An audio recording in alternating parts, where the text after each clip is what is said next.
29th Annual Popcorn Forum, and we're very happy to have you here this afternoon. My name is Mona Klinger, and I am your host for this afternoon. Before we go any further, I would like to draw your attention to this invaluable program that I hope you all have, and I'm sure that there's some in the back if you haven't received your program. This will spell out to you the rest of the events we have for the week. Every day we have at least 2 things going on, and I hope that you will come and bring your friends. You need no reservations, it doesn't cost you any money, and we're just delighted to have you here. Today, this afternoon, our theme is the world of science and technology, discoveries for others to build on. And this morning we had a wonderful presentation by Galileo. In fact, Galileo is here. We might want to give Galileo a round of applause.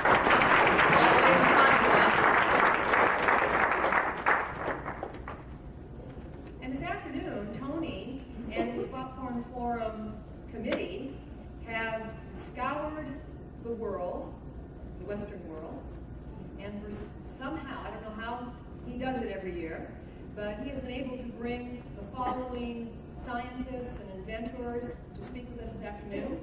And they include Rachel Carson, Madame Marie Curie, Benjamin Franklin,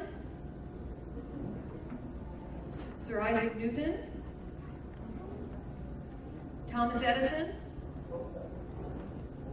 Alexander Graham Bell, and Orville Wright. Not the popcorn. Orville Wright, okay. The way our afternoon will work, we have between now and 2:30, we will have each of our scientists or inventor come before you and speak for approximately 7 minutes. I'm the old speech teacher. I have my timer and my time cards. They will present for approximately 7 minutes. And after each one has presented something about their lives, Galileo will respond to the comments that he has heard. When that is over, we open the floor to questions from our audience, and you can address our panel members. You can ask them any question you wish about their inventions, about their lives. And then when that segment is over, our characters will then introduce themselves as themselves. But for right now, let's journey back through time. And we're going to learn from our scientists and our inventors. We're looking at technology and science. Are we really better off? How has our life changed as a result of the efforts of the people that we have before you? British philosopher Havelock Ellis defined progress as exchanging one nuisance for another. We might keep that in mind as we listen to our wonderful scientists and inventors. And so with great pleasure, I would like to introduce our first scientist, Rachel Carson, an American scientist and writer. And as I did some research on each of the characters, I tried to find one thing that I thought was the most admirable in the character. And I found out about Rachel Carson. She courageously spoke out to remind us that we are a vulnerable part of the natural world, subject to the same damage as the rest of the ecosystem. Please welcome Rachel Carson.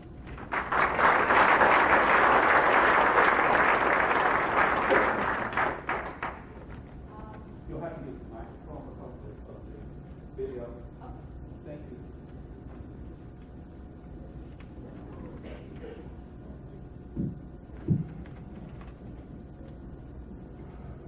Because I could not imagine the season of spring without the songs of the birds or the buzzing of the bees,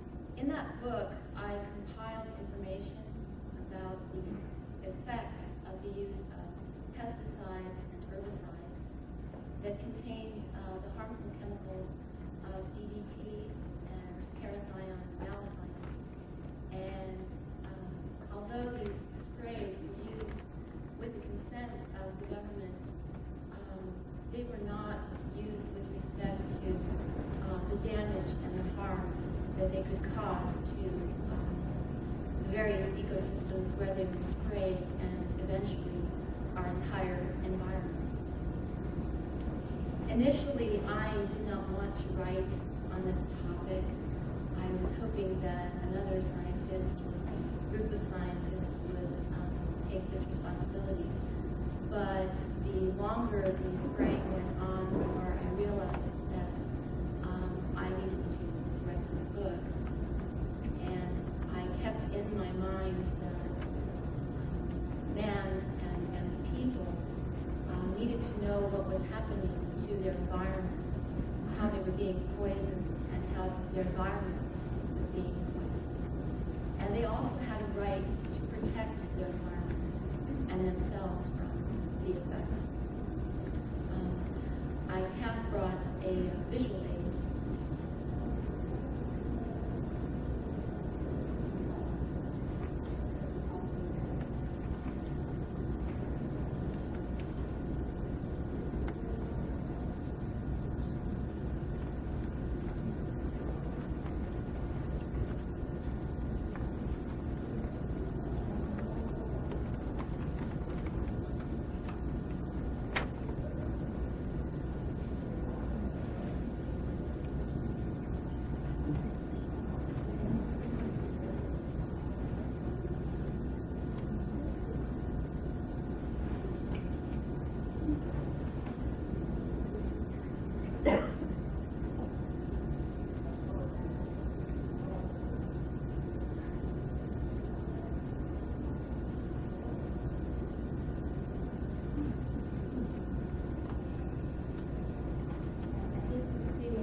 We could even spray, much less manufacture poisons to kill them.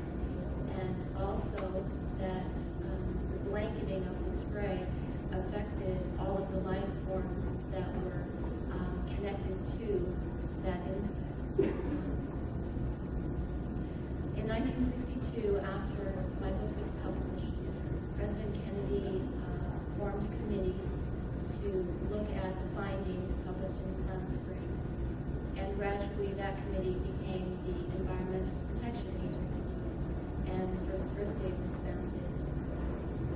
I would like to say that I believe the importance of Silent Spring was that it helped people understand first the principles of ecology and the interconnectedness of all life, and also that we, if we decide to interfere in the balance of all things, that we have the potential to, our potential to destroy is infinite, and that we need to always keep that in mind. Thank you very much.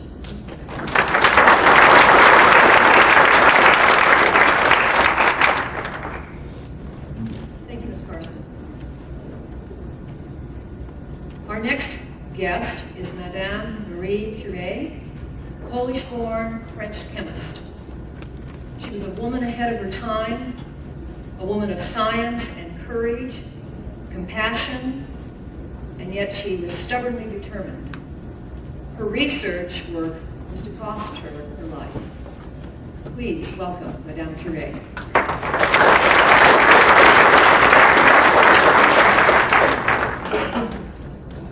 Radioactivity from the nucleus of the atom has been the passion of my life in France. But what has sustained me has been my family and my Polish roots in this soil.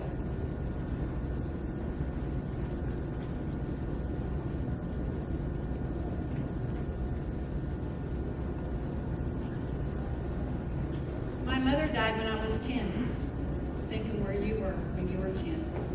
And not once during the whole time that I remember my mother did she ever break the normalcy of our home for the truth of tuberculosis. So how can I complain about my ailments and my troubles when my lungs are clear? My father, an unconsoled widow, brought in boarders and more borders and more borders, and pretty soon the whole house was running over with borders. So money's really not important. Money doesn't matter to me, but money does matter to the laboratory. And so I will be collecting your money today. I will take your checks. If you would please pass those to the outside edges. Tony has promised me that he would collect all the monies so that my time spent here today will not be a waste of time away from the laboratory, my passion, and the security of that lab where that research is going on. So please make out your checks to the Radium Institute of Poland for however much money you would like, and please pass those to the outside edges. Money does not make a family happy either, but Saturdays do. Saturdays were so wonderful at our home. The whole evening, the whole family would stay the whole evening. We didn't fret her off and fry our brains and go to other places. We spent the whole evening in the pursuit of literature. Few girls my age had such an opportunity at quality academics. I mean, after all, my father was a professor of physics. And even with all this background, when I got to the university, I still found great gaps in my education and gaps that I had to work so furiously to fill in. At least the whole foundation would fall apart and all hope would be lost. I mean, after all, I had spent my whole life to earn the gold medal of high school, the one and the only gold medal. And did that gold medal promise me a place in higher education? Not at all. I was in Poland, and I was poor, and I needed to be in France where the laboratories are. So how am I going to get to France? I mean, my sister and I could participate in the floating university, so we would meet in evenings, so at least there was some intellectual stimulation, and it just wasn't all balls and gammons and bows and all that kind of hoo-ha. So, but we needed to be in France. So how are we going to get there? So my sister and I made a pact, and she was the eldest, so she should go first.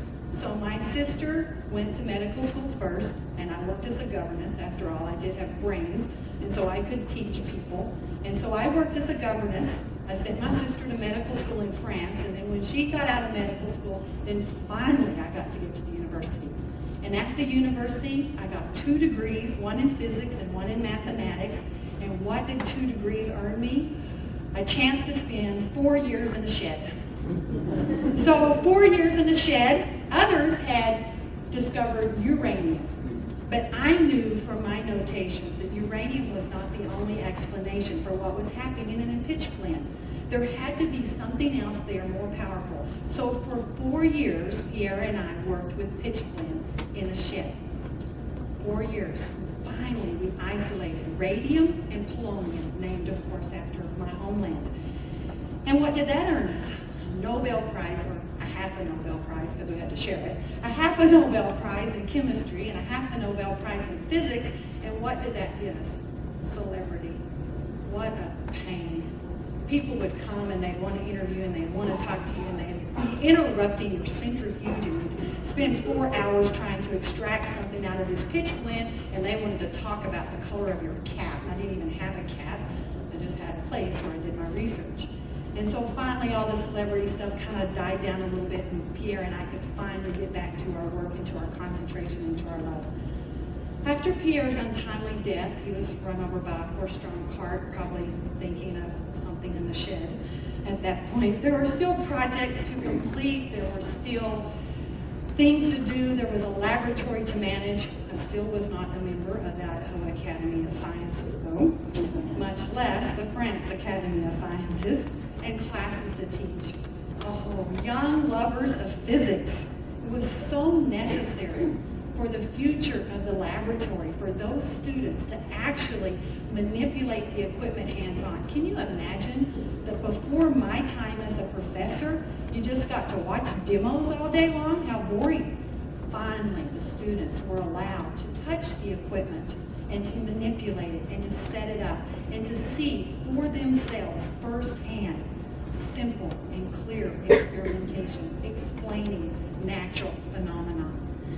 Working in the lab, the feel of the equipment, the odor of the room, the excitement of being just on the edge of discovery. This is what I live for. This is what I long for. This is my scientific home that fills my head. but my heritage, my family, my Polish roots, that's what fills my heart. And so just as the Polish soil sustained me, then so did Polish soil enter into the grave with me, because my brother and my sister brought those with me. And the laboratory is not dead. It is alive. It's full of excitement. It's there where you actually get to see it. You don't get it hearsay. You don't get it rumor. You don't get it word of mouth. It's yours. You get to see it. You get to understand it and believe it. I would like to leave you today with a poem that I wrote when I was a young girl. Ah, how harshly the youth of the student passes, while all around her, with passions ever fresh, other youths search eagerly for easy pleasure, and yet in solitude she lives, obscure and blessed, for in her cells she finds the odor that makes her heart immense. But the blessed time is effaced, and she must leave the land of science and go out and struggle for her bread on the gray roads of life. Often and often then, her weary spirit returns beneath the roof to the corner ever dear to her heart, where the silent labor dwelt and a world of memory has rested. Please do not let my laboratory rest. Please pass your checks to the outside edges.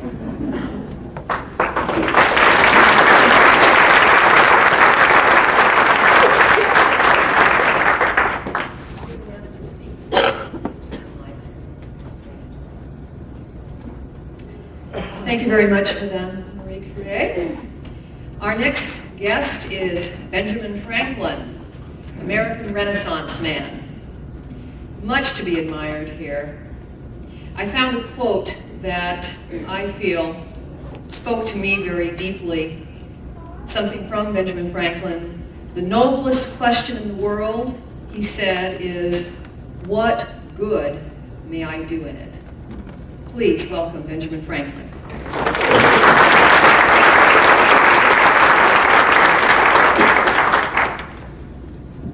Well, you'll have to excuse my somewhat scruffy appearance. I've been dead almost a little over 200 years, so I, couldn't shave and make myself look a little better.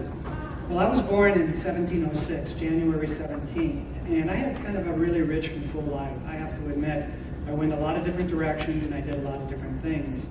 One of the greatest things that I did was to be involved in the Declaration of Independence, where it was now called the United States. Thomas Jefferson once said, though, that I would have wrote the whole Declaration of Independence, or he would have let me do it, except that I cracked too many jokes. So you'll have to excuse me when we go if I crack any jokes. Okay. You probably want to hear a little bit about some of the things that I invented and some of the things that I did in life. One of the things that I'm most proud of is in 1731, I started the first public library, which is something that I really, really was proud of. Another thing that I was involved with that a lot of you probably recognize is the Postal Service. I helped establish the Postal Service that you rely on today and count on for everything that you need in a lot of ways. But a lot of people also remember my famous electricity experiments, and those were kind of fun. Probably the most famous one was the kite, where I sent up a kite up into the air during an electrical storm, a lightning storm, and I tied a key to the tail of the kite. I didn't know how lucky I was that day not to be electrocuted and probably killed, because if a bolt of lightning had ever struck that kite, I would have probably been fried on the spot, so to speak. But nonetheless, what happened with that particular experiment is the kite was up there and there was a lot of static electricity in the air. And I was able to put my finger up near the key, and there'd be a little arc of electricity come off of the key from the static electricity. I also did experiments with lightning and developed something called a lightning rod, which I put up on houses, supposedly to save houses from being struck by lightning, although I understand new science says it doesn't work as well as we thought it did. Nonetheless, I also did some other experiments. I did an experiment with a lightning rod on the roof, tying a couple wires to it, and then I had some bells set up about 6 inches apart with a brass ball between them, and the static electricity in the air would cause the ball to go back and ring the bells, and back and forth. So that was kind of a neat experiment as well. But again, I came out really, really lucky, because if a lightning bolt had hit the rod on top of the house at that time, it would have come through the wires and probably broke my house down. So I was really, really rather lucky when it came to electricity. I coined some phrases and some words that you probably recognize in terms of electricity.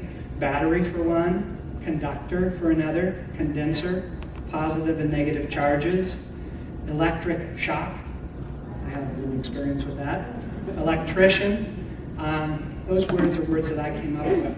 Electric shock, I have to mention, one time I was shocked pretty badly, and it put me into a state of seizures. That was about the closest I ever came to being electrocuted. One of the other things that came out was I invented fire insurance. I wonder if you can understand why I did that. Fire insurance was sort of necessary when you do the things that I did. I really believe in the powers of observation. And I believe that, we can make the world a better place to live. And what can I do is a very important question. Well, some other things that I contributed, and they were not related to electricity, but these glasses that I'm wearing here, if you can see them, they're split on the bottom. These are bifocal glasses. I started getting a little older. I was in my 40s, and I discovered that I couldn't read things that were close up. So I had a pair of reading glasses, and I had a pair of regular glasses to be able to see things that were far away.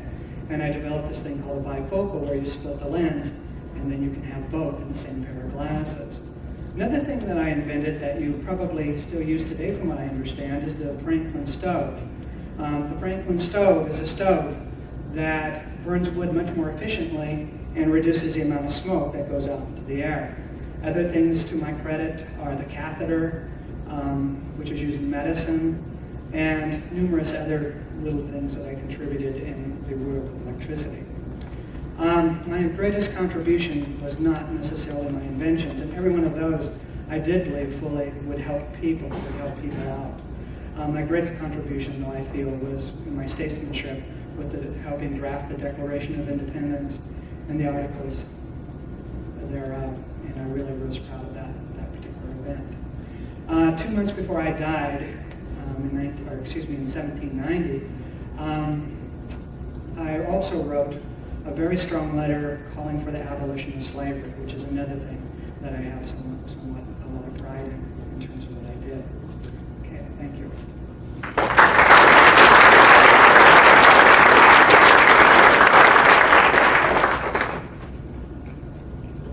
Isaac Newton is our next guest.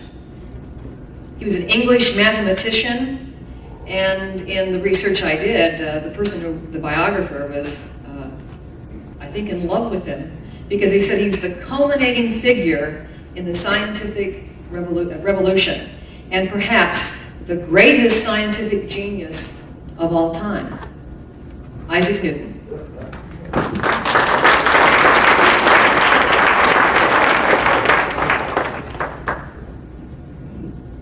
That's Sir Isaac Newton, please.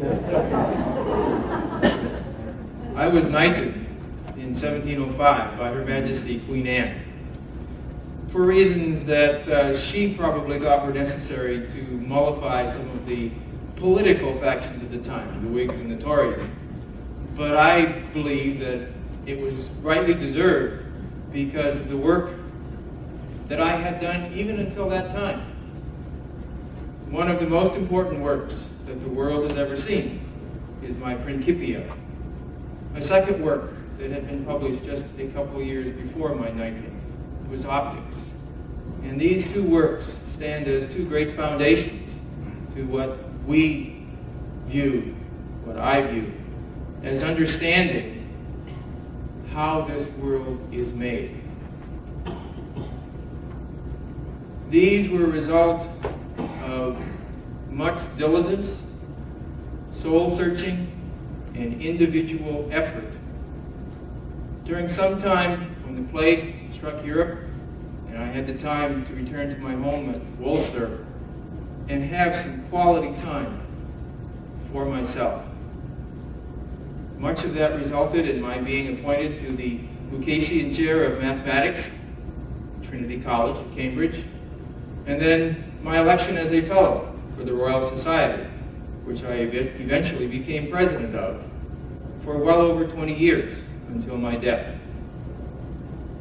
I do not know what the world viewed me as, but to myself, I seemed as a boy playing on the seashore, diverting myself from time to time by finding a shinier pebble, a prettier seashell than ordinary, while the great ocean of truth lay out there all undiscovered before me. My great purpose in life was really the discovery of the truth of how the Almighty made this world that we live in. You have seen some of the nuggets that I was pushed to publish over the years, but in reality, much of my time was spent in what you would call the furnace room, my laboratory. I was a practitioner of alchemy, not the black arts, but much of what was to become what you know today as chemistry, other things which you do not know as chemistry, but I was a seeker of truth. Before me, giants such as Galileo, Copernicus, Descartes, even Aristotle had conjectured as to what makes up this world that we live in, what rules it, what are the laws that the Almighty has given for us to live by. I think I put together that which the Copernicans and Galileo so generously passed on to my generation.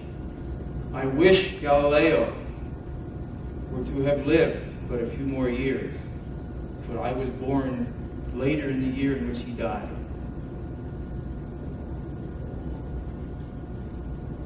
I believe that everything that I touched, the Royal Society, which was nearly bankrupt when they asked me to come back and be a member, and I became president of, I put it on a sound foundation. It became the society that was known as the greatest and is today still well known for its scientific discipline. I was asked at one point in my life to become the warden and then eventually the master of the English Mint. I think I played no small role in keeping that great country of England from becoming bankrupt because of all of the silly wars that were being fought in Europe at the time. But what I truly believe is the greatest contribution that I made to all of humankind is the process, the method by which I approached how does this world work. Aristotle, Plato, they are friends of mine. Descartes, Galileo, I know their works. But a greater friend is truth. And that is what I try to discover. Not the truth passed on by dogma, but the truth that we can experience. Yes, we must hypothesize. We all have a belief as to how this world behaves. But belief is not enough of how the world behaves. We must be able to write it down. Mathematics. Most of you know me for what I created, called the calculus. This was a tool by which I could explain and prove how the things that we see in the sky, the things that we have here on the earth, would behave.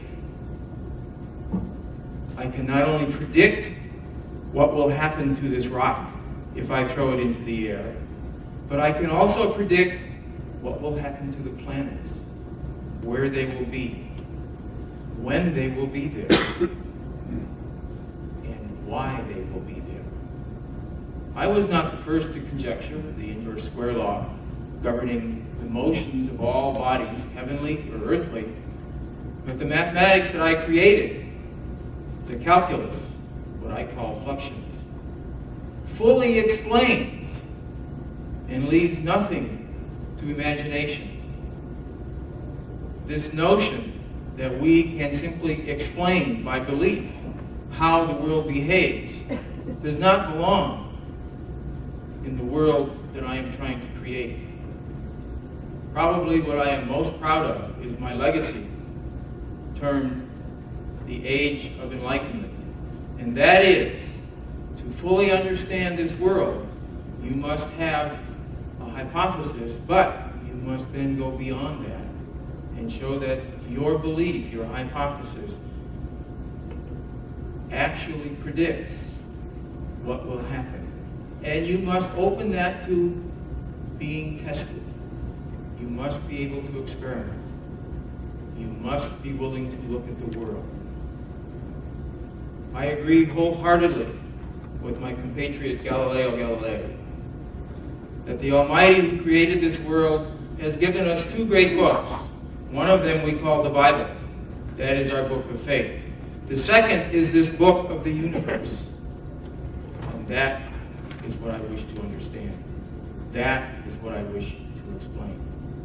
I hope you will continue in that tradition.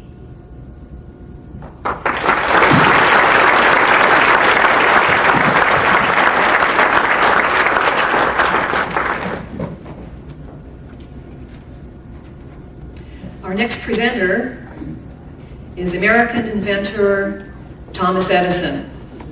Can you imagine where we would be today without the inventions of this man?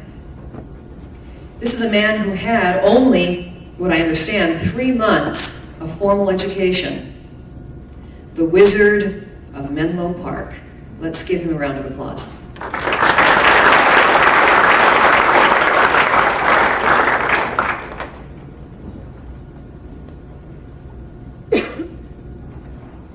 I don't really like those words being applied to my name. Wizard, genius. It implies there's some kind of magic, some kind of sleight of hand, some kind of miracle that was associated with what I accomplished. I didn't create anything. It was always out there. I just used it differently and gave it a different form. It took a lot of hard work to do that. It took a lot of experimenting and a lot of study and a lot of observation of everything in the universe. And my ideas came from all the observations that I made from the time that I was very, very young. I left school after a few brief months because the teachers said I was uneducable. I couldn't learn. And then my wonderful mother, the most wonderful person in my life, gave me a love of learning and a love of books and taught me how beautiful it was to read and to learn. And from that point on, I read for the rest of my life. Every minute I could find, I read. Even when I was working as a telegrapher, and I read, and I got fired from a couple jobs, good ones even, for reading too much. Well, from the earliest time that I was a tramp telegrapher, I got interested in electricity.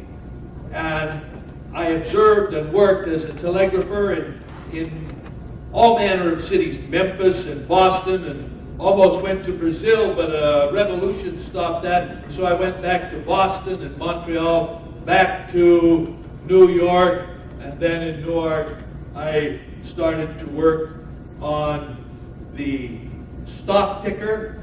I developed a telegraphy machine for the New York Stock Exchange that brought the stock quotations right up to the minute, and I patented that. And I made a multiplex telegraph where we could send not one message, but we could send many messages through over the same wire in different directions. And I patented that. But all the time I was observing and learning that we could use electricity to create a constant electric light. And I studied all those gas jets they were using for the arc lights, which were not only inefficient but downright dangerous. And I studied how much money was being wasted, and we went to work. I moved my factory to Menlo Park in New Jersey, and a number of great men came now to help me and to work, and we experimented. You can imagine all of the experimenting we did over and over again, trying to find the proper electrical conduit to come from the little generators we built in the shop to go into the vacuum bulb that Ludwig Boehm had made for us after experimenting for a long time. And once we got the proper copper wires, then we had to find a filament. And we tried everything. Charles Batchelor and I used every kind of metal imaginable from our heap of stock materials, and we used every kind of wood. Nothing worked. Everything burned up too quickly. And we used even coconut. We used corn stalks. Nothing. And then all of a sudden, Charles found carbonized this little piece of cotton thread. This little horseshoe-shaped piece of cotton thread that was carbonized. We inserted it into that bulb, and we hooked up the wires. I said, "Francis, hook them up." And lo and behold, the thing glowed. And we sat there and watched it. It kept glowing. It glowed for 13 hours, later 44 hours, then 100 hours. But it was 1,000 experiments, 3,000 different experiments to find that filament. It wasn't genius, or it wasn't being a wizard. It was a lot of hard work by a lot of dedicated people.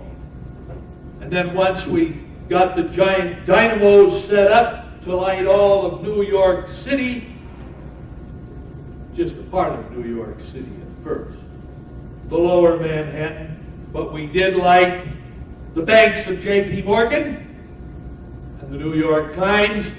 Think how we helped those people at their work. And the housemaids. Think how we improved the life and the work of the housemaid.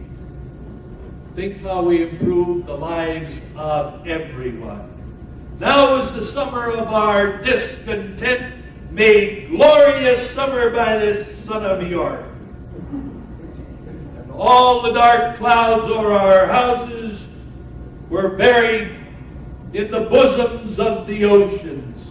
Now were our brows bound in victorious reeds, our stern alarms changed to merry meetings, our dreadful marches to delightful measures. Now we turned our work to something I put on the back shelf. Once I finished the electric light, now I could go on with my invention. This was mine. All mine, nobody else's. We had created a cylinder in 1877 that recorded the human voice. Not very perfectly, but it was awesome to hear my words come back. Mary had a little lamb, its fleece as white as snow. I was awestruck, but I knew I had to go on and perfect it. So in 1879, we continued the work, and we created a cylinder of wax that over a period of time recorded the human voice much better. Think of what we have done with the recording of the human voice, the great voices of history, the great events of history, the great music of history. Just recently, we unearthed the tablets in Mesopotamia and worked a long time to decipher them. Now it's here forever.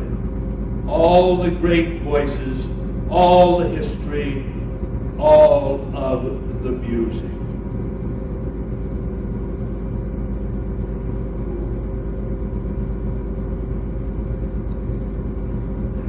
What a convention.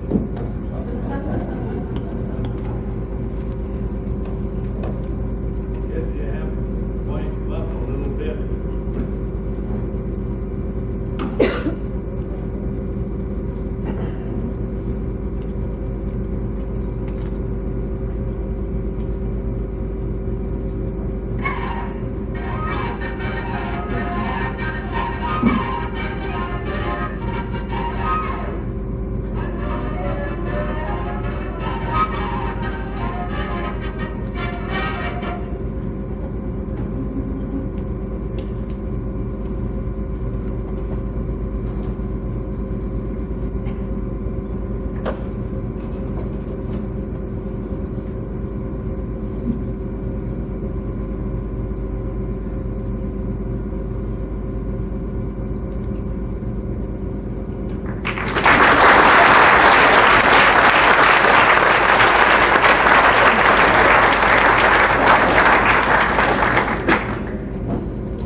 Our next guest is Scottish-born American inventor. And did you notice how resourceful Alexander Graham Bell was in helping to bring out that cord?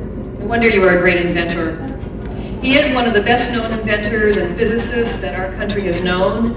And of course, his inventions have changed our world forever. Please welcome Alexander Graham Bell.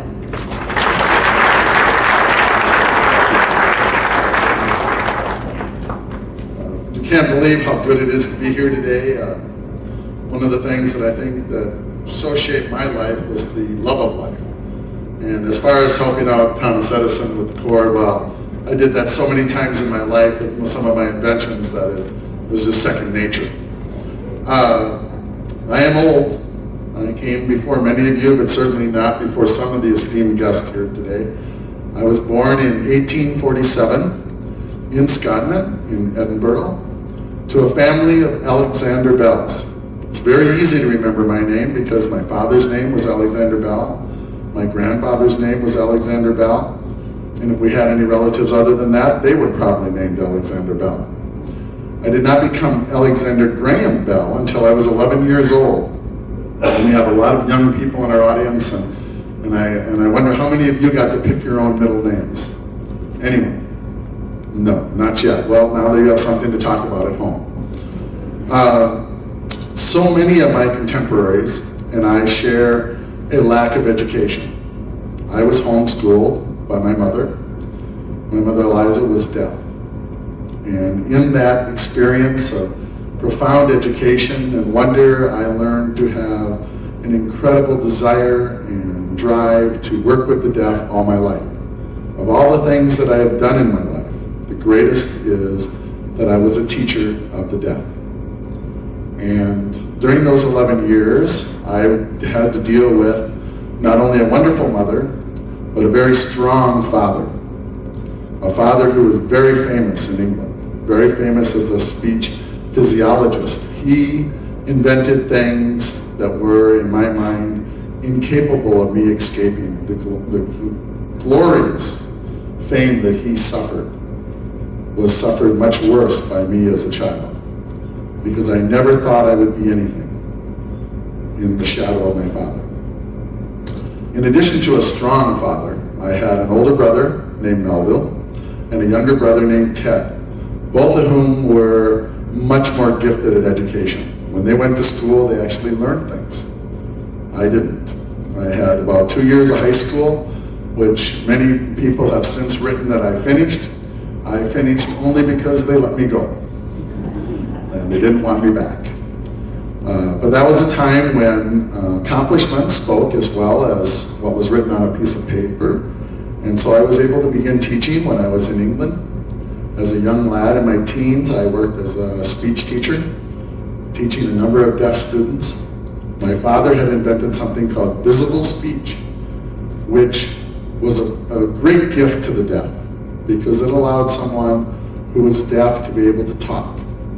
And the problem is, and we take this for granted, when you get up in the morning, how hard is it to talk? Ask your mom, I'm sure it's too easy. But when you're deaf, you hear nothing, including your own voice. You don't know if you're saying the word Fred or fire.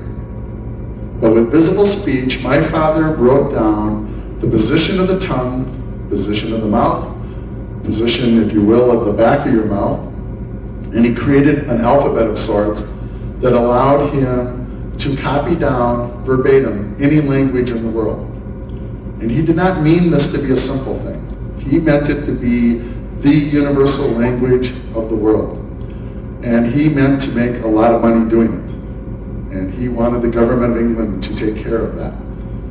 So there we grew up, almost like a carnival show. When I was in my teens, I would sit out in this room. And he would go into another room with someone that was Swahili, French, American Indian, any language, written or unwritten, sit down, talk to that person, watch that person speak, write down the symbols of visible speech, and he would come out in this room and he would hand me a piece of paper. And from that piece of paper, I was able to speak and duplicate any language. Unfortunately, it was very hard to learn. And because he was very tough, we were forced to learn. But in my teens, that was my destiny. My brothers were smarter, and I was just part of the family empire of teaching speech and working with the deaf. But both my brothers died of tuberculosis, almost in the same year. Terrible disease. I was sick in my late teens and thought that I would die as well. My mother, being very strong, demanded that we move. And so our family moved in 1870 from England to Canada, to Bradford, Ontario. And I recovered my health, which was wonderful. And in doing that, then I went back to my chosen field of speech therapy and working with the deaf. And in 1871, I got a job in Boston, and I met the most wonderful woman in the world, soon to be, or to be my future wife, Mabel. But I was poor, and Mabel's family was very well off. And so I was determined that I would have to earn money before I could marry this woman. Because in those days, the poor did not marry the wealthy. So my motivation for some of what you consider to be my greatest inventions came from my love for Mabel and my desire to worm my way into the heart of her father. And that would have taken a lot of money. But he had a lot of faith in me. And he helped me by financing 2 long research projects that I did at night. Because during the day I was a speech teacher, speech physiologist, and I had to work. And I had to be at my job all day long so that at night I could work on the multiple telegraph and on the telephone. And as Mr. Edison pointed out, these were heady times for the telegraph. The telegraph was everywhere. And they had wires going all around the country, but they were only able to send one signal. And I was affirmed by Western Union and told often that I would be a rich man if I could get 2 signals over that wire. And I did it. I have a patent in harmonic telegraph. It wasn't as good as Mr. Edison's, so it didn't make me any money. Still poor, 1875, 4 long years of being in love, and I still haven't made my fortune. So then I thought of all my background in speech. And I am not a great technical person. Did not know much about electricity. I didn't like electricity. And I had no intention of risking my life like Benjamin Franklin. So I had great assistants, one of whom was Mr. Watson. And we worked on a telephone, a device we were assured was worthless. The world saw no value in it. Western Union, after I invented it in 1876, laughed at it. Fortunately for me, it was very worthwhile. 30 years later, we bought Western Union. My company is still around today. You may have heard of it. American Telephone and Telegraph, AT&T. Ma Bell. Now, why they call it Ma Bell, I don't know, because I'm Pop. But it was a great little company, and I was proud of it. In addition to that, I tended to be a kind of person who was distracted easily. And so off I went on to other adventures. First and foremost, once I made my fortune, was to marry Mabel. Very important to me. Now, Mabel was deaf as well as my mother was deaf. So again, I was immersed in the culture of the deaf. And I have met some wonderful, incredible people because of that. I met Helen Keller at the age of 6 and worked with her and found her a teacher and was so impressed and so happy with all their accomplishments. As I grew old, I continued to work on everything that fancied me. Kites that could carry men into the sky, on airplanes, running race neck with the Wright brothers. I was the second one to get an airplane in the air. Our airplane flew in Canada with the first manned flight, but we didn't beat the Wright brothers. My wife, my companion, was there all my life. She financed our aircraft adventures. I had in my late years, I lived to be 75, the fastest hydroplane in the world. 2 big 350 horse engines mounted on a boat. I love speed. I also liked fun things like breeding sheep, watching them, experimenting with the culture and the climate of the country and watching things grow. I was worried about our country, worried about industrialization, worried about the greenhouse effect and the world climate of warming that was melting the polar ice caps, and wrote about it. It was a thrilling life. And at 75 years of age, I laid down the gun, and reluctantly so, because I would have loved to have carried on.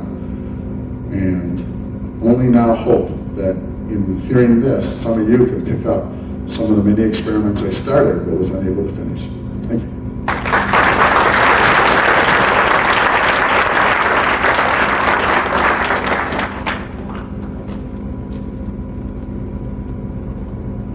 I'm sure you've all heard of Orville and Wilbur Wright. Today we only have Orville here. Wilbur could not make it. American aviation pioneers. One quote that struck me as I was studying about the Wright brothers came from Orville.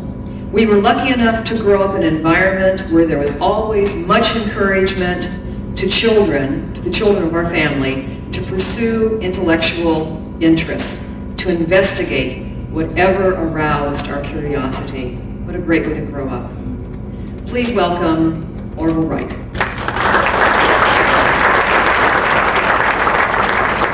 Thank you, Mona, and indeed this is a great honor for me to be here with all of these distinguished guests. I never would have thought that I, a simple bicycle mechanic, would one day be recognized in history this way.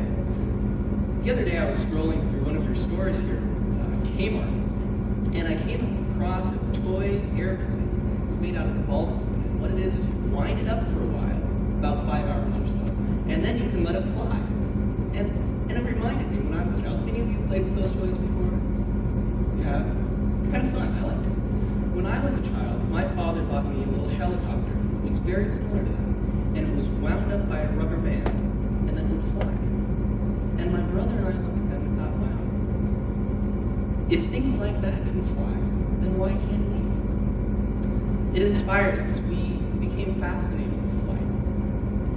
So throughout our lives, we would look at things that were going on, and people were always interested with how can we get someone to actually fly. We have other things of people going up in the air, like hot air balloons or gliders, but no one had mastered the ability to fly. For instance, a hot air balloon really isn't flying, it's just kind of floating. It's lighter than air. You're not flying yet, you're not flying like a bird.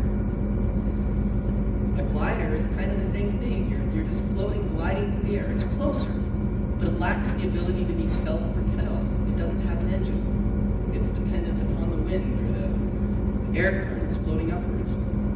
So my brother and I decided we were going to take this on. Wilbur and I work really well together. He's my older brother by about 4 years, and we have different types of personalities. Actually, I was surprised they didn't invite him to come speak because he's the outgoing one. He did the lecture circuit after our airplane flew, and this is really kind of a new change for me. I'm not used to this. But anyways, we decided that we were going to make an airplane fly. In 1896, we watched Otto Lilienthal fly his glider, and he was very skillful, but yet he didn't have control of the glider, and he ended up crashed, and that caused his death. So we wanted to find a way where we could build a machine that would fly self-propelled, but still have control of it. So we went down to North Carolina, Kitty Hawk, North Carolina, just outside. There's some sand dunes swept down by the wind. And we had been working with gliders for quite some time, built various models, and we couldn't figure out how to control it. And then I got an idea. I thought maybe if we built a couple of ailerons, we could control how the wind, or how the plane deals with the incoming wind, and that would allow the plane to fly and be controlled by us. And that helped. Then the gliders could move a lot more easily. And now we needed a way to make the glider self-propel. So we built a very light internal combustion engine and mounted that on the plane with 2 propellers. And that was very successful. And so, as you all know, eventually. So we went out to the sand dunes again, and the first day we were kind of fighting over who would be the first to fly. Well, we decided the best way to solve that was with a coin toss. Unfortunately, Wilbur did win the coin toss. Well, coin toss. So he started out, and just as he got up into the air, the airplane stalled. He never actually flew. It ended up crashing that day. Minor repairs, and we ended up having to scrap it for the day and go home and fix it. Well, the next day out, it was my turn. And I was the first to fly. It lasted 12 seconds. Not very long, obviously. But that went 120 feet. So it was the first day anyone had flown in a self-propelled plane that was not lighter than air, that wasn't just floating. Later that day, Wilbur actually set the record for the day, and he flew over 800 feet. It lasted 56 seconds. And you know, what was really a remarkable achievement about this was on the first day we came very close to a minute, and this was in December 17th, 1903. In 1907, in Europe, someone else outside of the Wright brothers finally flew for 1 minute for the first time. We were 4 years ahead of anyone else. By that time, we were flying for 30 minutes. No one else had achieved what we had. But I think what inspired us most to want to do this was our parents, our childhood, growing up. That helicopter, just that little bit of curiosity that my father, Milton, inspired in me by giving me that helicopter, really made me want to try to be the best I could be, to find what is it about the world that I can do better. And flying was what Wilbur and I did. So parents, I encourage you to encourage your children, and they will do something successful. I really believe it. The airplane has been a very tremendous invention throughout the course of history. Unfortunately, it was applied in wars and has been very destructive, but it has also been very helpful. We can cross the Atlantic in 3 hours. Galileo, it probably took you 3 hours to walk across the city over there. But now with technology, we can even advance out into space with the space shuttle program, which flies on the principles that my brother and I developed. And so now we have wonderful things like satellite TV that we probably wouldn't have had without the airplane being invented. So our culture really has changed and rapidly been developed as a result of this airplane. And I appreciate being here today, and I turn it back to Mona. Thank you.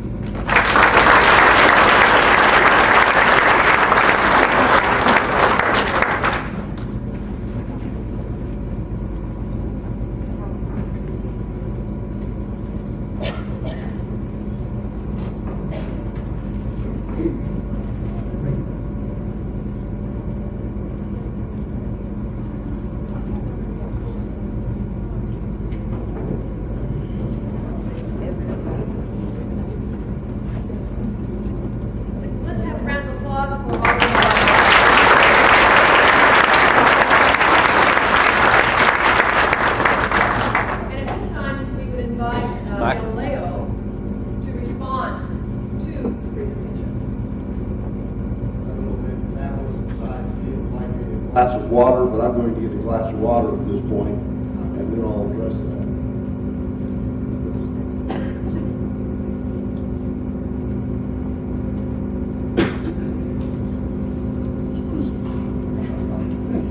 White wine. You're right. Oh. As I listen to these people, Would you use the microphone, please? my intellectual descendants, and such they are. Anyone having trouble hearing me? I went on TV. I tapped for TV. I understand. Thank you. As I listen to these people, my intellectual descendants, I notice that we have several experiences that are in common that may have led to our work in science. I noticed that virtually everyone here had a struggle with some kind of difficulty, some kind of adversity. In my case, it was the church and their censorship of my ideas, but also I suffered from bad health most of my life and was blind the last 10 years of my life, and still trying to do my work. And I see there was difficulty with deafness, difficulty with physical illness, difficulty with poverty, perhaps one of the greatest forms of adversity.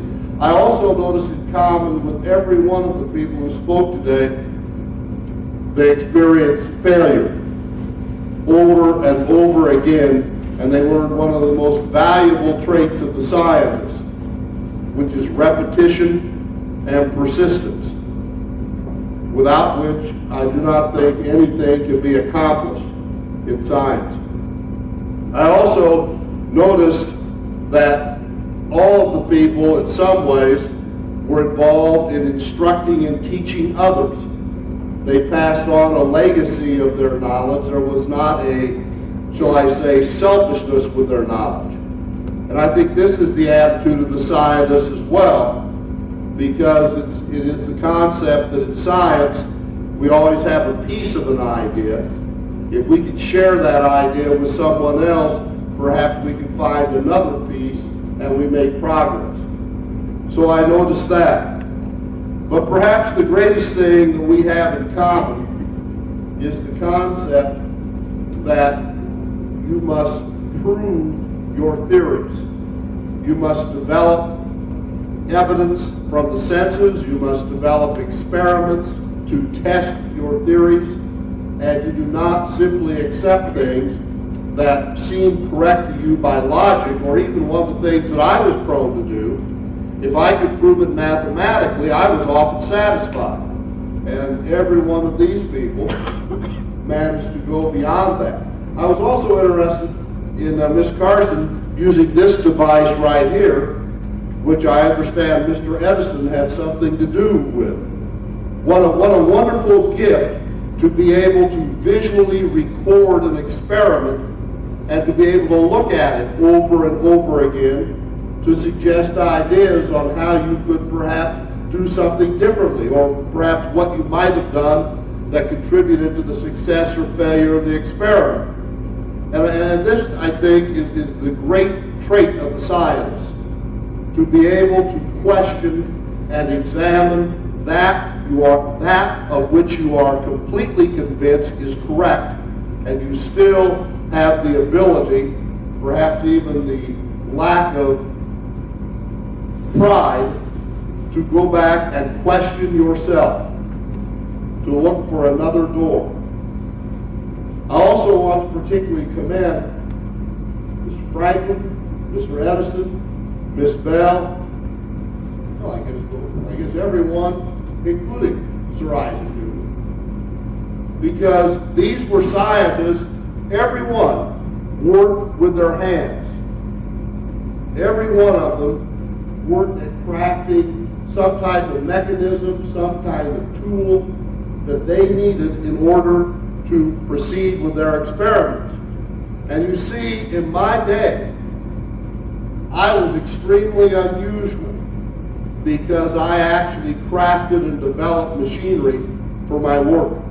That was not considered the work of a natural philosopher or a mathematician. And so out of this legacy, two very important things have developed in the last 500 years. One is something called empiricism, the idea that things are real only if they can be demonstrated by evidence of the senses. Without empiricism, we would not have the science, the inventions we have today. And the second one is the development of technology, the use of the machine. And that too has had a tremendous development. But I want to say something about every one of these people here that they had that I did not have. They lived in a place where they were free to think as they wished to think. They were not interfered with by an established set of rules or thoughts that would tell them that they had gone into an area of forbidden knowledge. I think only Sir Isaac Newton perhaps had some dealings with those restrictions. And yet, I really believe that that was one of the important things of my life was that we were able to win the concept that to grow in knowledge, we had to have freedom of thought. And I think that that was another legacy. So when I call these people my spiritual or intellectual descendants, it is in the spirit of science, it is in the freedom of intellect that I applaud what each and every one of them did. And I want to particularly commend Orville Wright. I was acquainted, I did not actually know him, but I was acquainted with a man by the name of Da Vinci. You may have heard of him. And Leonardo da Vinci spent a great deal of time speculating about flying, about weaponry, about things of the future. But he never tried experiments to do that. He never took the risk to build a machine, to risk being electrocuted, to ride on balsa wood with an engine behind you, risking being crushed if the experiment would fail.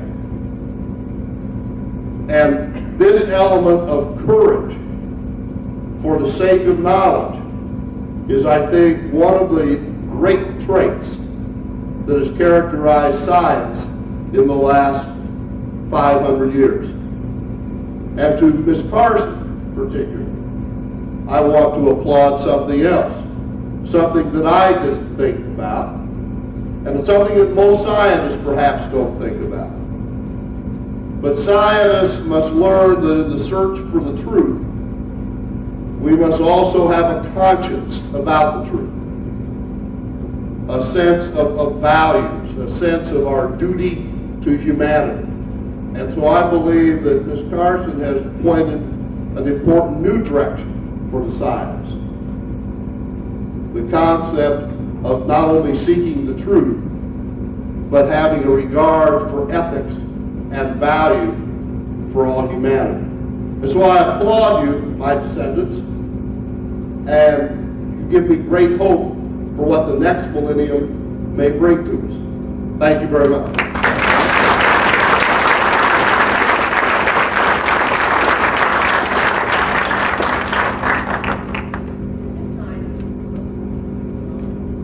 At this time, yes, hello. We would invite members of our audience to ask questions either of individuals on the panel or general questions. And maybe while you're thinking of your question, I have a question I'd like to ask, and then we'll turn the mic over to you folks. But my question for all of you on the panel would be the following. We have a lot of young people in our audience, college students, younger students. What would one piece of advice from your lives would you like to share with these people as they think about their futures? And I'd like to hear from each one of you. What would be the greatest piece of advice from your life that you could give them?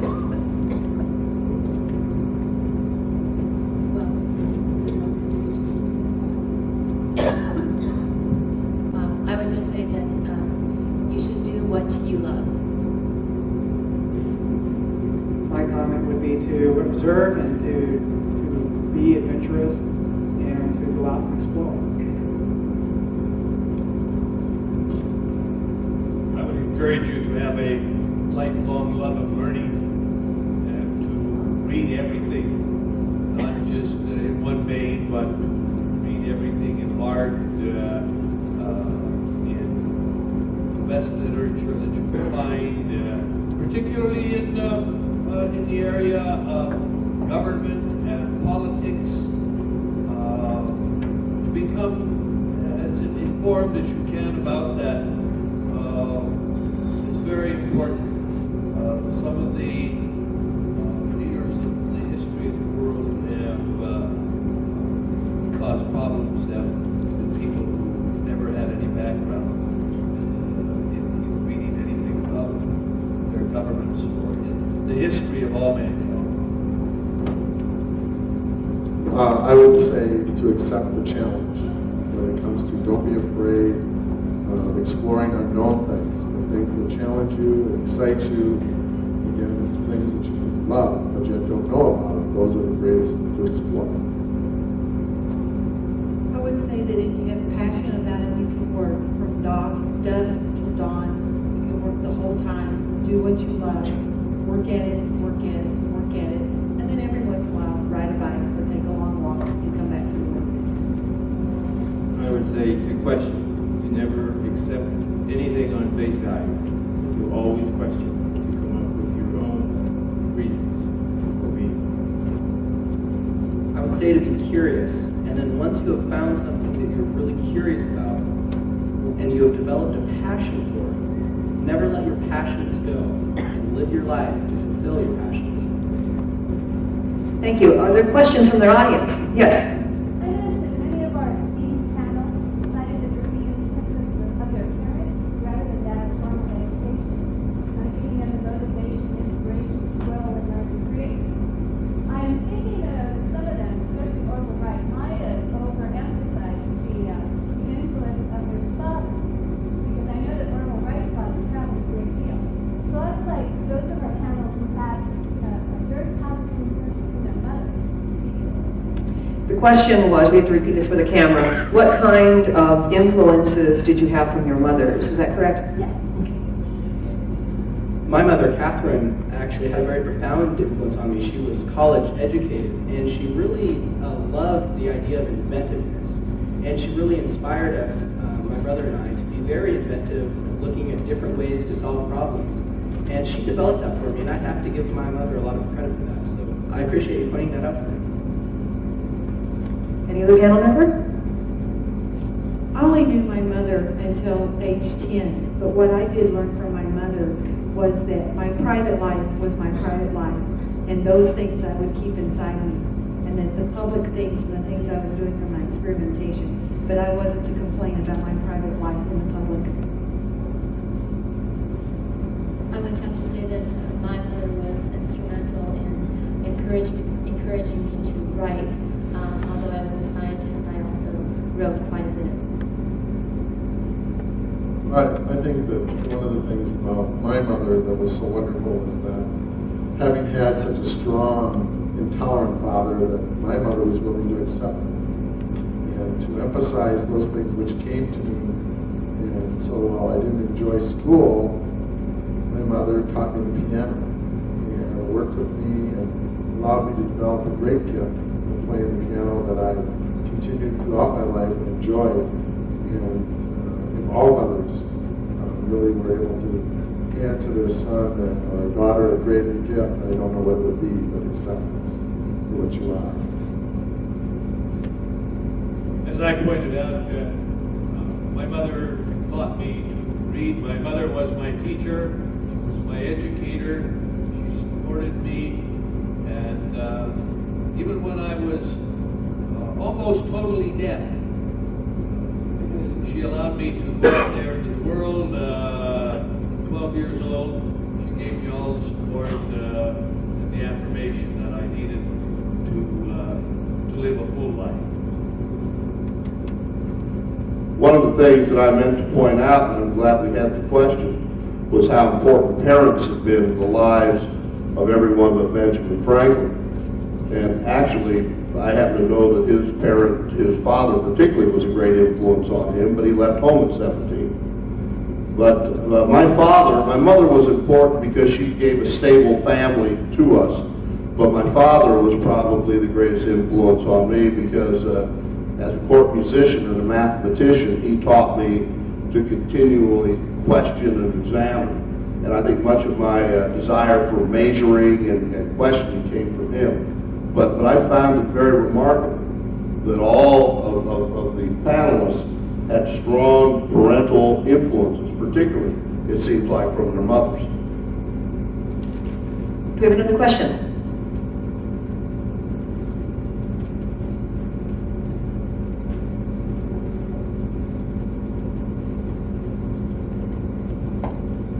Yes, thank you. I have one question, or maybe to the whole group. There's a common thread that runs between all of these inventions. They're meant for the betterment of mankind, yet it seems like man always turns them into weapons of war. Maybe some of you people can explain why. The question was that all of the inventions, it seemed, were created for the betterment of mankind, and they have ultimately been turned against mankind for inventions, for use in war. And then, what is your opinion of that? Is that correct? What do you think about that? What's happened with your inventions? And At the start of the First World War, I was summoned by the government to work in the Naval Department. Then I perfected weapons of war. Something I didn't believe in, something I didn't really want to do, but I looked upon it as a necessity from a defensive standpoint only. But I developed systems for detecting submarines, for stopping torpedoes, and even for developing a better torpedo, for developing tremendous explosives that can set on a table, and if you shove it long enough, it will blow the whole place up. But I encouraged them to be used only from a very defensive standpoint, and I was totally opposed to all of them. I would have to say that one of the problems with the question is that we, looking back in time, forget how aggressive we were as nations towards one another, and the hesitation to develop warfare wasn't as great as I think that we're growing into now. But one of the things about inventions is that they are being so far out ahead of time that there is no one economically willing to pay the price. I don't think a phonograph ever killed anyone, nor did the telephone. But I know a lot of people have hit each other over the head with one. In terms of flight, I would use that as an example because the history of flight would be so much different if there was not for war, if it was not for the early advent of World War I. In Canada, where my crew was working on an airplane, and we were running race neck with the Wright brothers, and we were 1 year behind them. Our airplane model was rejected by the Canadian government, and they found that airplanes had no place in warfare, and no place, if not in war, then certainly not commercially. And so it never developed as an industry. And Curtis Wright, who was my motorman and developed our engines, had to come to the United States and develop what became a long line of commercial and war planes for both World War I and World War II. We fund and pay for what we need at the moment. And unfortunately, wars are often the greatest input of funding into inventions. So it's a sad reality, but that's why they come about. we come to an important time in our program for our panel members now to what we call break character. And they have about a minute each to introduce themselves, who they really are, and perhaps share briefly with us what they learned about their characters or things they need to clear up with you. And so perhaps we'll start with Rachel Carson.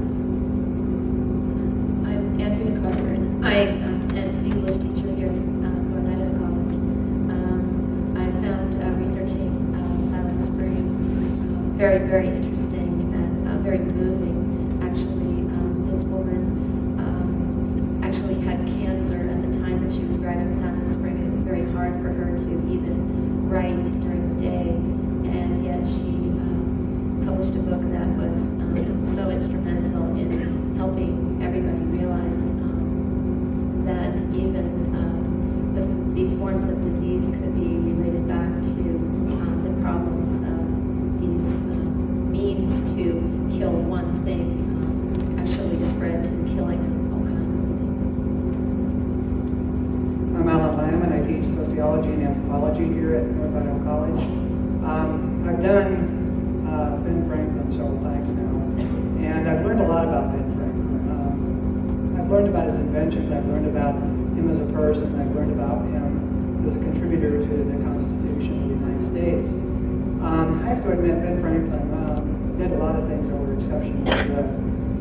And going back to the gentleman here who asked the question about inventions being used against people, Ben Franklin would not have liked that at all. Because everything that he did, he sought to be sort of for the betterment of people. You know, he wanted to improve the life of the average citizen. You know, as a consequence, he came up with things like insurance and the postal system and stuff like that. I was surprised to learn that Ben Franklin wasn't as nice a person at times that our history books would paint him.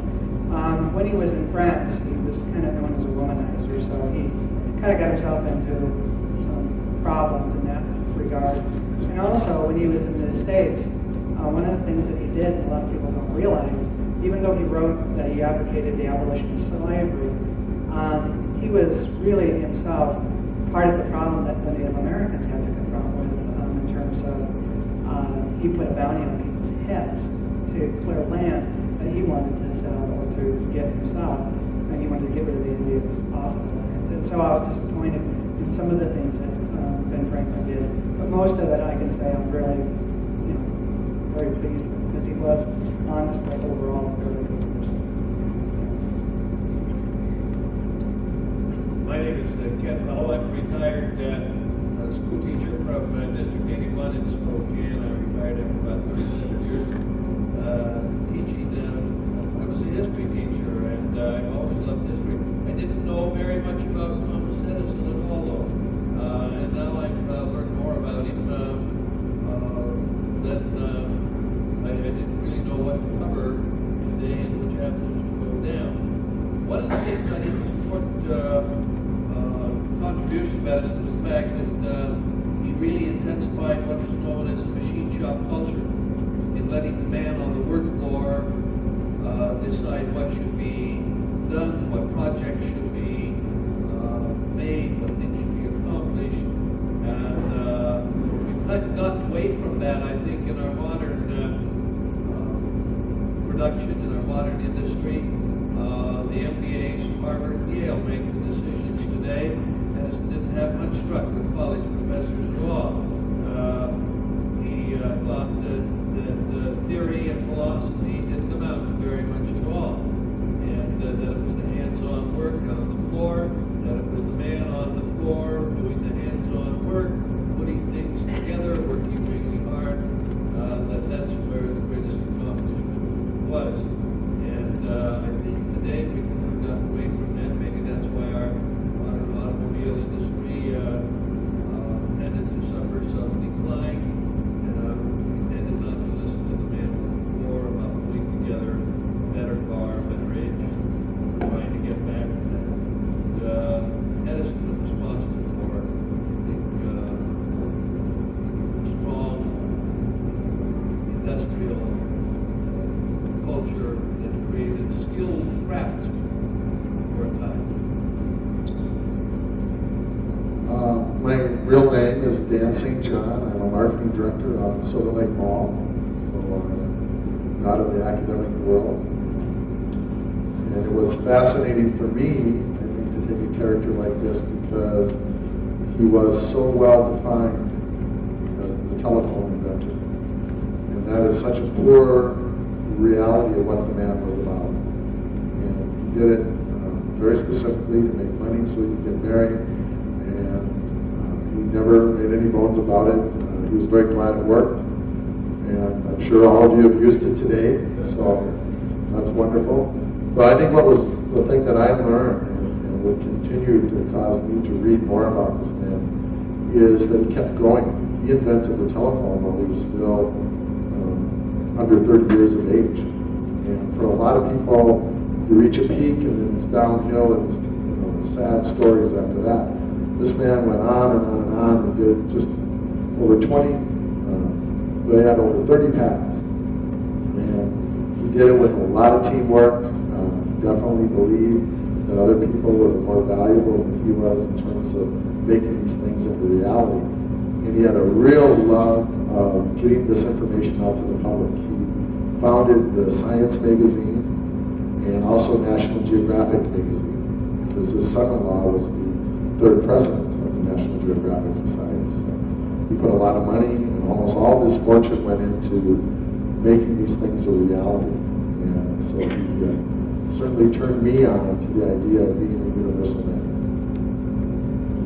I'm Renee Cooper. I teach science here at NIC, and I was probably most disappointed to learn that Marie Curie did not love to teach. She really and truly loved to be in the laboratory and to do, and that teaching was just something that she more or less put up with in order to find those students to put them into the laboratory, into the hands-on experimentation. I also found in my readings that she didn't notice when her daughters had double pneumonia. Someone else would have to notice and call the ambulance and take them to the hospital. And then she'd say, oh, I guess I should go to the hospital. And then she'd feel immensely guilty for a long time and then be right back at her work. She also had a much easier time identifying with her daughter Irene, who was also a Nobel Prize winner. So you have a Nobel Prize mother of a Nobel Prize daughter. And so she and Irene had quite a bond that was very easy. Her daughter Eve was a concert pianist, and Madame Curie had to work very much to accept her daughter that was quite a bit different from her. And that took a lot of years simply because she was so wrapped up in her particular laboratory part of it. And she would have been for war. She fought on the side of France because she came from oppressed Poland, and she was very glad to get out in her x-ray carts and the mobile units and going right to the site to help stop that oppression of Poland. So she would have been for her research being used in that situation. I'm Bob Bohan. I teach mathematics here at the college.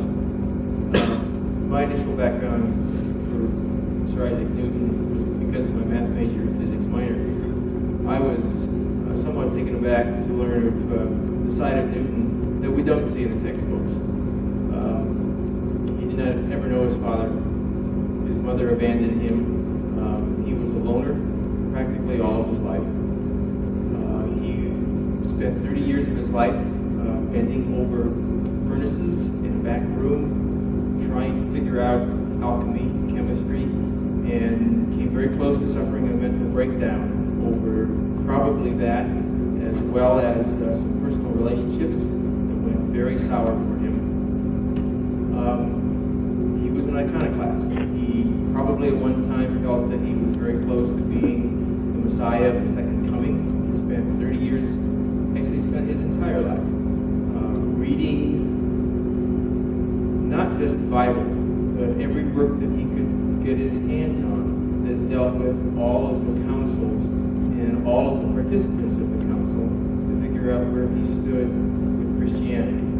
He eventually rejected Tridentism, the Trinity, was an Arian most of his life, and had some very, very unusual beliefs that he had to hide. He hadn't hid them. He would have probably been a total outcast, even in the rather free England of the day. So it was an education. My real name is Dan Sheckler. I'm a student here at North Idaho College. And I guess part of the reason why I chose the Wright brothers was my grandfather. He was really into flying. He has his own airplane that he built out of a kit. And he would take my brother and I out flying. And he'd always say, talk about the Wright brothers. You two can be just like the Wright brothers, he'd say. And part of what fascinated me about the Wright brothers was how they really did complement each other. They were very different, but they were able to work together very well. And I think that's something that I can learn about how you can use your weaknesses and someone else's strengths and really make something really turn out wonderful. I think the Wright brothers really were an example. You know, even if my brother and I kind of laughed at my grandfather, it was true. Well, my name is Fred Krebs, and I teach history, and I've been teaching it for 30 years down at Johnson County Community College in Overland Park, Kansas, outside of Kansas City, Missouri. And I do about 15 characters that I've developed over the last 15 years, and Galileo is one that I kind of wanted to do early, but didn't really get to start doing until about 4 years ago. And I was here 3 years ago. as part of popcorn format. And I think that Galileo's great appeal to me, well, first of all, just the thought of being able to look through a telescope and see something nobody's ever seen before, and see those moons of Jupiter. I mean, that's got to be something, that this experience of having your whole sense of reality radically amended. And not only yours, but knowing that if you tell the world about it, you're going to radically amend theirs. I mean, I really think about Galileo and say it's like somebody actually has an extraterrestrial and they walked him right in front of everybody and says, see, here they are. And that completely changes everybody's view of reality. And that's the kind of change that Galileo had to accomplish. Unfortunately, I think part of Galileo's problem was he had a personality that was very combative.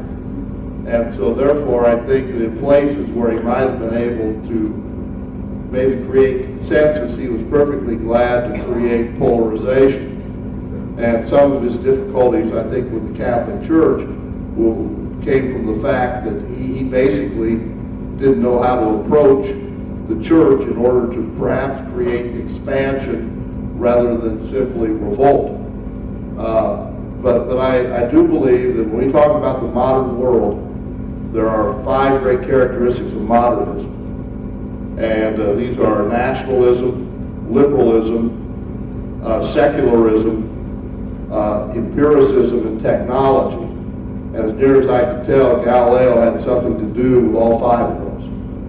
And so in some ways it would be very accurate to regard him as not the founder of the modern world, but perhaps one of the first prophets of the modern world. And I really do want to say how grateful I am to have the invitation to come back here.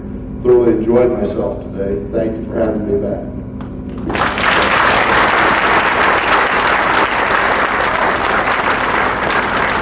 And as your host today, I have 2 more things for you. First, I would like to compliment our audience. You were wonderful, and I hope you enjoyed the afternoon. And I'd also like to compliment our panel. I've been a moderator for hundreds of years, and I think this has been a most outstanding one. Every character wonderfully and very authentically portrayed, and I'm just very much in awe of you. Thank you very much.